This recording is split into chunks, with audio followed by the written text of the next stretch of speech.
Hey, Grace Meridian Hill family, happy Easter.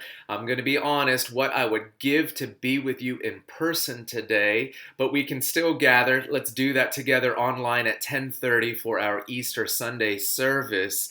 But right now, I want to look at Romans 8, verses 19 through 21 with you. I actually think it's a perfect way to start off Resurrection Sunday. I want to show you how. Let me read it for you. For the creation waits in eager expectation for the children of God to be revealed. For the creation itself was subject to frustration not by its own choice, but by the will of the one who subjected it, in hope that the creation itself will be liberated from its bondage to decay and brought into the freedom and glory of the children of God. Yesterday, we looked at the promise of future glory, the resurrection glory of God's children, of you, of me. Now, do you know how incredible that's going to be? According to today's passage, the entirety of creation, the birds and the trees and the mountains and the honeybees, are checking their watches and waiting for that moment with eager expectation. And do you know why? My kids recently saw their mom's favorite animation classic, Beauty and the Beast, for the first time, and you'll remember Lumiere and Mrs. Potts and Chip and the other characters were all under a spell that had fallen upon the prince. So they were helping the Beast to fall in love with Belle throughout the movie in order to break the curse. Why? Because in his freedom, they would find their freedom. According to Genesis 3, disease, decay, and death were a curse and consequence of sin.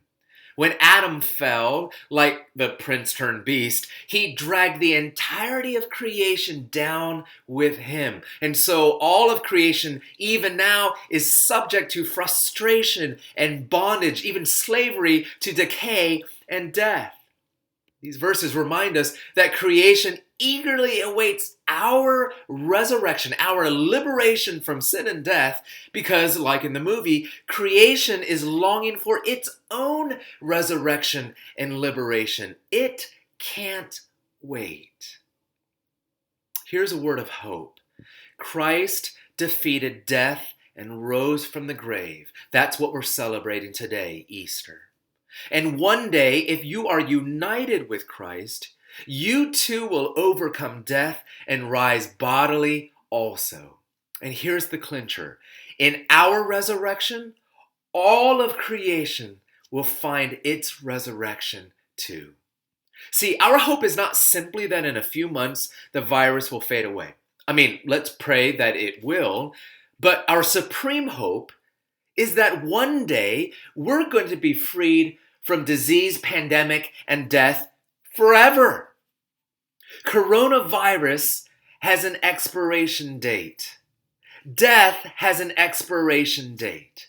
We're going to be freed from this crap, not just this time, but for all time. Disease, gone. Death, gone. Fear of death, gone. Goodbyes, gone. Goodbyes. I can't wait. I know you can't wait.